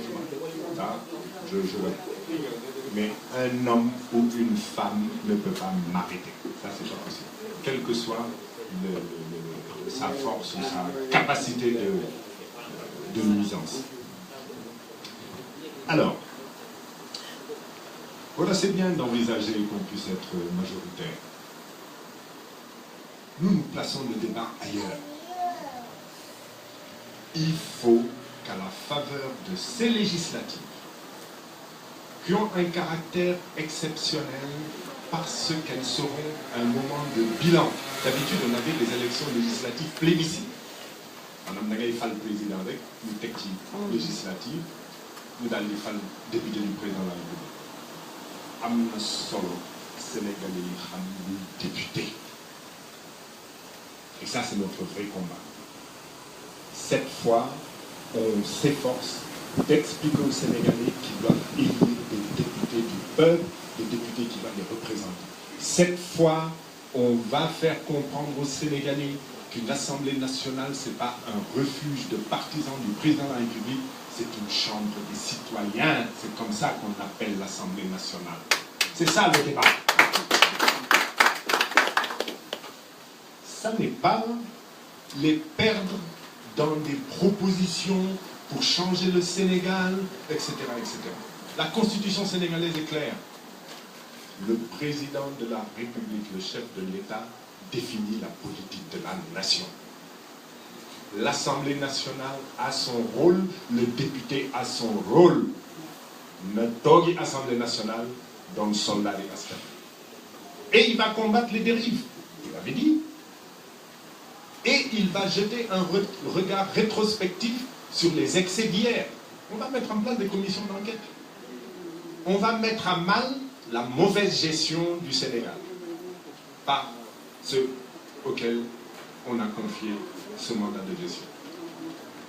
Mais nous n'avons pas la prérogative de définir la politique de la nation. Parce qu'il faut respecter la Constitution. Moi, je suis légaliste et je pense que vous aussi vous l'êtes. Donc, ne confondons pas les rôles et ne jetons pas le trouble dans l'esprit des Sénégalais. Sur le pétrole et le gaz, la loi dit, voilà comment ça va être attribué. Ce sont des prérogatives gouvernementales. Par contre, quand le gouvernement viole la loi, il appartient à l'Assemblée nationale de mettre en place une commission d'enquête et de combattre ça. C'est ça le rôle de l'Assemblée nationale. C'est cette Assemblée nationale qu'il faut essayer de mettre en œuvre. Vous savez, si vous commencez à dire qu'il y a le problème de Marabout, moi je vais vous répondre, il y a le problème de Toulouse, il y a le problème de Pambara, il y a le problème de Paul Fouta, il y a le problème de... Il y a les problèmes des ambulants, il y a les problèmes... Il n'y a que des problèmes. Hein. On veut pas, il ne faut surtout pas stigmatiser. Nous sommes tous des Sénégalais. Malheureusement, vous savez, moi la faute, je la porte sur la manière de faire la politique. Une politique qui cherche à enlever à chacun sa dignité d'homme et de femme. Mais c'est ça qu'il faut arrêter. Combattons cette manière de faire la politique, mais ne stigmatisons pas les victimes de cette mauvaise manière de faire la politique. Il y a des bons, des méchants partout. Dans chaque pays, dans chaque profession, dans chaque groupe, dans les associations, etc. Il y en a partout. De grâce, ne stigmatisons pas. Par contre, travaillons à une autre manière de faire la politique, c'est cette fameuse politique autrement. Moi, quand je fais mes rencontres citoyennes, quand les citoyens viennent me dire nous, on a tel problème, il faut prendre l'engagement de nous régler ça, je dis je ne prends aucun engagement. Les gens disent non, non, c'est pas ça la politique, je dis c'est la politique, moi c'est ma politique. Je ne prends pas d'engagement que je ne peux pas respecter. Point barre. Et il faut qu'ils le sachent. Le seul engagement que je prends, c'est je ne boufferai pas les sous de l'État. Je ne m'enrichirai pas grâce à l'État, comme d'autres le font. Ce qui appartient au peuple restera au peuple. Et la distribution des deniers, quelqu'un l'a évoqué, répondra à des règles objectives connues de tous les Sénégalais, des principes transparents. Voilà les engagements qu'on a. Et je vais vous faire, je vais vous amener l'eau, votez pour moi, je vais vous amener l'électricité, votez pour moi, je vais payer mettre des bourses, votez pour moi. Non. Il faut donc changer la manière de faire la politique. Et vous savez, vous avez des personnes qui attendent même que vous fassiez la politique que vous condamnez. C'est-à-dire, vous dites non, nous sommes une politique. Du doon jël ñeenti téeméer joxe ay xartum oote jigéen ñi ñëw ñu weer leen ci naaj bi ñu tàccu et cetera mais y en a qui disent non ñun loolu la ñu xam dañu koy defal. Qu'est-ce que vous voulez? Mais il faut une nouvelle habitude, il faut des nouveaux principes et à ce moment-là les choses changeront. Quand les marabouts auront en face d'eux des gens qui les respectent en raison de leur statut social, mais qui ne sont pas prêts à leur donner l'argent du peuple, parce que c'est un argent qui appartient au peuple, à ce moment-là, les choses pourront changer. Mais je ne stigmatise personne. À notre ami ici, je n'ai pas grand-chose à ajouter. C'est lui d'ailleurs qui a répondu avant moi à Cher Tidiane. J'ai déjà eu à vivre la contrainte. Je suis prêt à accepter autre chose. Il me dit, on m'a même dit, attention, si tu veux vraiment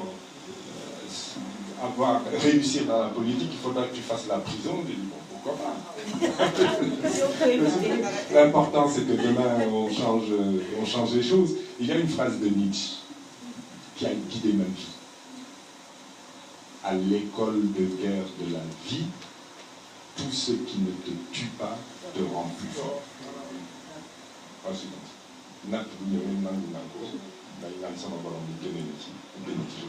Je retiens les leçons.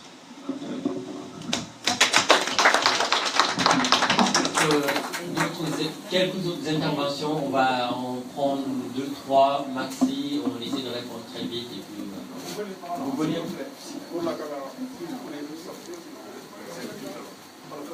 encore une fois, vous prenez le micro, vous présentez, vous posez votre question.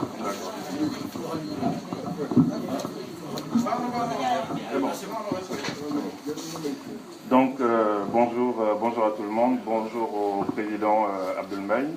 Donc je suis Malik Youm et je suis responsable du Parti Socialiste en France. Donc la diaspora a une particularité, c'est que quand quelqu'un organise une activité, nous nous mobilisons tous. C'est une forme de solidarité agissante que nous avons entre nous. Et donc nous sommes heureux de retrouver nos camarades d'Acte avec qui nous avons partagé beaucoup de choses. Quand je dis Parti Socialiste, les gens doivent se poser une question. S'agit-il du Parti Socialiste tendance Ousmane Tanor, donc Benno Bokk Yakaar, avec cette volonté de comprimer tout le monde, tout un grand parti, de le mettre dans un wagon et de l'accrocher à la locomotive de Macky Sall? Non, il s'agit du Parti Socialiste, le parti qui porte en héritage ce que Léopold Sédar Senghor nous a appris.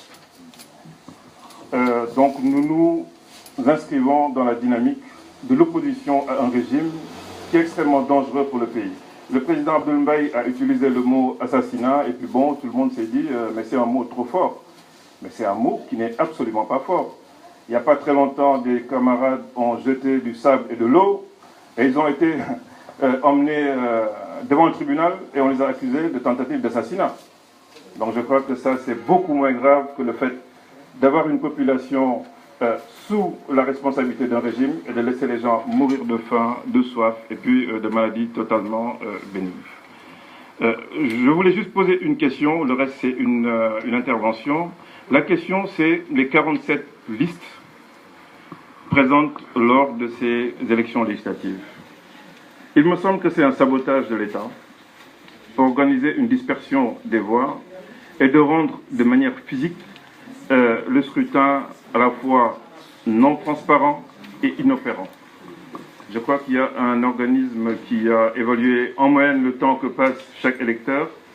Ça tourne autour de 4 à 5 minutes. Donc ce qui risque de se passer, c'est qu'à la fin du scrutin, qu'il y ait encore des gens devant les bureaux de vote et qui chercheraient à voter. Je crois que ça demande une réflexion à la fois au niveau des acteurs politiques, au-delà même de l'État, mais aussi au niveau des citoyens. Est-ce qu'aujourd'hui, la démocratie sénégalaise n'est pas tombée dans le piège d'une espèce d'anarchie organisée? L'autre, donc la partie intervention que je voulais lancer dans ce débat-là, c'est le danger que ce pays est en train de traverser.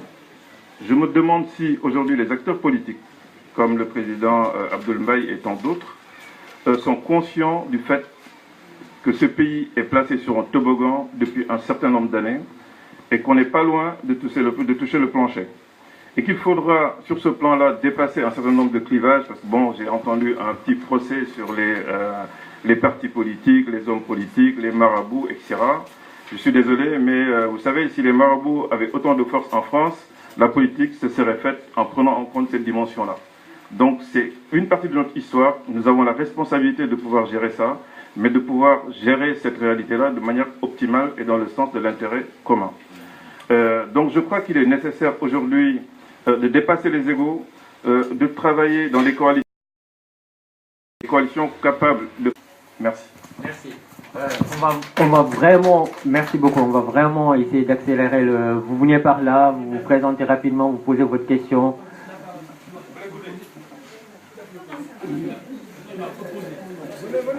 Je suis vraiment désolé, on ne pourra certainement pas prendre toutes les questions, à moins que vous alliez vraiment très vite. Bonsoir tout le monde. Je remercie le président de la brillante intervention qu'il a fait tout à l'heure. J'avais deux questions au C2SEC de Diaspora Plurielle. Je suis vice-président en charge des questions. On va avoir lié le 30. Chaque entité va avoir ses députés. Une fois dans l'Assemblée, il y aura des jeux de pouvoir pour qu'il y ait quand même une grande coalition. Deuxième bataille d'ailleurs, je l'appelle le second tour du législatif. Donc il y aura un second tour au sein de l'Assemblée pour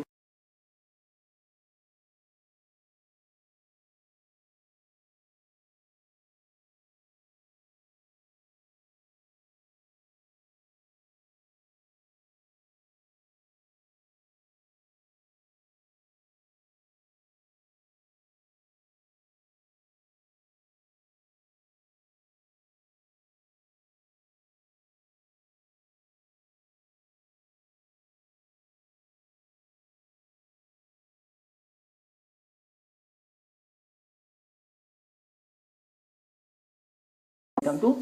Vous vous rapprochez rapidement.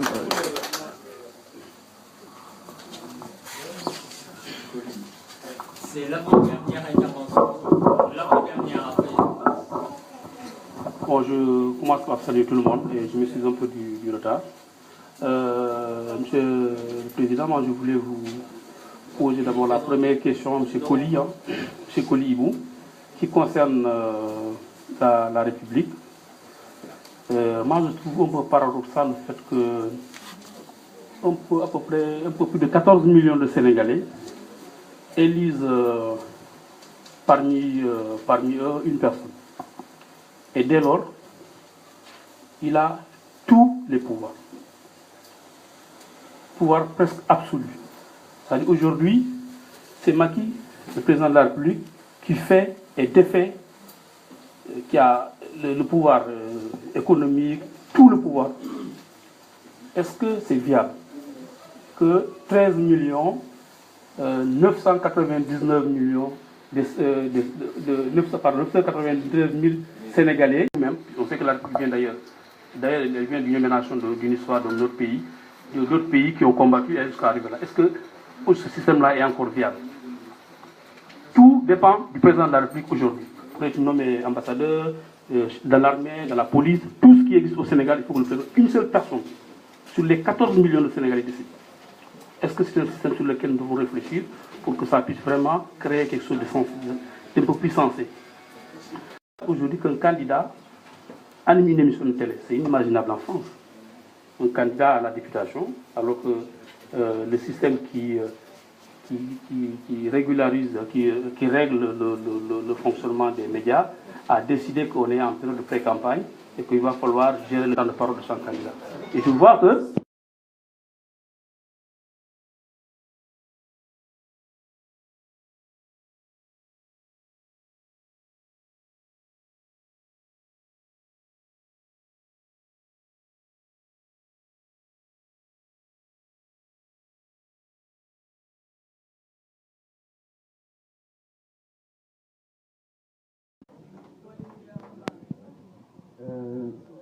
oui, venez.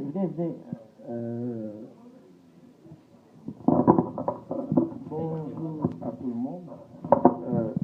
Moi, je vais aller à l'essentiel. Je m'appelle Amadou Sow. Président, je pense qu'il ne me connaît pas, mais je suis le frère de Mintou Sow. Vous l'avez formé, donc je vous connais. Voilà. Sans que voilà. Ça va payer. Tous les gens qui ne sont pas dans des pachachos là, ils appellent ça, on va savoir qui est qui. demain. Voilà. Ce que je disais, on a besoin de gens dans leur profession avant. On sait qu'on ne peut pas être démocrate autoproclamé. On ne voit pas de ça. Quelqu'un qui dit, moi je suis démocrate, après, quand il a des positions, il fonctionne comme un hasard. Non. On ne veut plus de ça. On veut des gens qu'on connaît, dont on a vu exercer dans leur travail, dans des situations précises, et qui sont vraiment, qui ont des valeurs que nous, qui sont des valeurs portées par les Lumières. Voilà. Moi, je voudrais juste que le président nous dise, est-ce qu'il est d'accord pour que nous réfléchissons à ne pas cadrer notre politique sénégalaise sur ce qui se fait à l'étranger, mais qu'on réfléchisse réellement, nous, à qu'est-ce qui est bon pour nous, et qu'on choisisse une nouvelle voie. Voilà. Mais on ne peut pas être candidat, disposer d'une tribune, rester, parce qu'en France, dans tout pays normal, il aurait mis fin à ses fonctions jusqu'au 30 juillet. C'est clair. Et on ne peut pas utiliser la tribune qu'il a comme journaliste pour s'en prendre à d'autres candidats. C'est inadmissible. Ça en dit long sur le personnage. Vous verrez, je disais ne pas voter pour Benno Bokk-Yakaar, mais vous verrez également, il y en a d'autres pour lesquels il ne faut surtout pas voter. Parce que ça, moi, ça me dépasse. Bon, il l'a fait une fois par écrit, c'est pas gênant, c'était un article. Il l'a fait une fois à la télévision, c'est extrêmement grave. Bon, j'espère qu'il y aura quelques personnes habillées comme vous pour vous dire qu'il devrait au moins être respectueux de la déontologie et également de la loi. Alors, quelles mesures fortes quand vous serez président de la République? Vraiment, on est venu pour parler de législative. Je reviendrai vous parler de campagne présidentielle un peu plus tard. Si mes compagnons de l'acte me désignent candidat, parce qu'il reste cet obstacle à passer. Mais Amadou, tu as tout dit, parce que souvent je parle à l'occasion de rencontres citoyennes. Je dis ce qu'il faut dire, c'est-à-dire prenez des personnes qui vont s'investir pour la sauvegarde des intérêts des citoyens, qui mettront devant l'intérêt national, l'intérêt de la patrie, etc. Je n'oublie jamais d'ajouter, mais attention aux politiciens. De mener l'année. Comme Balangien dit Cap Liwa, c'est important.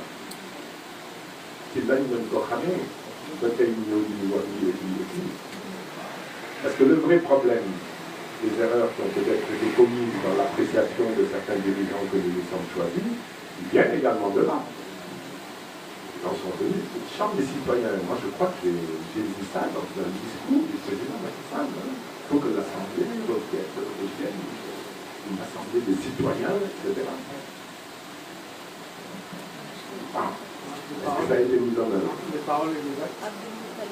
Mais c'est le passé surtout qui permet d'être prévenu. Donc c'est pas, on ne va pas trop pleurer parce qu'on a été trompé, mais il ne faut pas qu'on nous trompe deux fois. Et là, il y a même eu déjà 2 alternances, avec des leçons tirées à chaque fois. Alors sachons tirer la bonne leçon.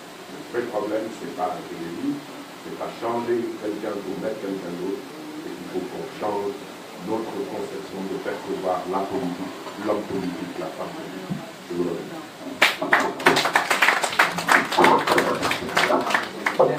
remercie. Merci à vous tous. Nous avons eu autant de temps d'intelligence. On va devoir libérer la salle. Juste rappeler, allez voter le 30 juillet parce que c'est assez important. Que les personnes qui ont envie de participer à cette campagne-là nous le fassent savoir. On prendra les relais nécessaires. On vous invitera à toutes les rencontres qui seront organisées à partir de maintenant. Regardez, vous l'aurez très bientôt. C'est ça le bulletin qu'il faudra mettre le 30 juin dans le jour. C'est important de le reconnaître avec la photo du président que vous ne pourrez pas. Mais on vous l'enverra, on vous donnera tous ces éléments-là par écrit, on reviendra, Inch'Allah, vers vous. Encore une fois, merci beaucoup et puis M. Bouet vous donne la parole. Merci beaucoup. yéen ñëpp ñu ngi leen di sant di leen gërëm ci seen taxawaay di nga xamante ni kontaan nañu trop te tey jii li nga xamante ni moom ci daje woon ñëpp gis nañ ci seen bopp parce que li ma wóor mooy li ma xamee le président Abdoul Mbaye ak li nga xamante ni foofu la bëgg a yóbbu Sénégal xam naa ni képp ku mën ci bokk ci parti soo toogee fii da nga xam ne li mu wax lépp lu dëggu la te dëgg la te dëgg rek mooy mujj moi je pense que comme ni ñu ko waxee il faut ñu xalaat politique autrement bàyyi xalaat politique pour séddu politique pour jàppale sa réew te tey jii keneen mooy hésité wala mooy nan lañ koy wax mooy am ñaari xel ci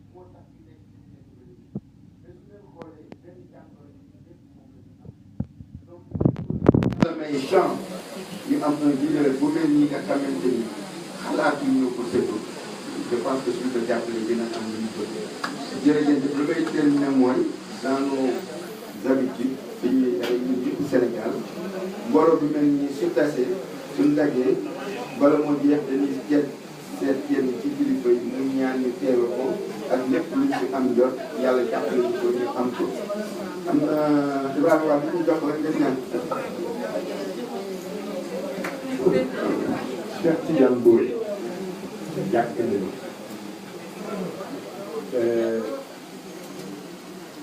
mën naa ko ci jikkoom jàpp ko muy kóllëre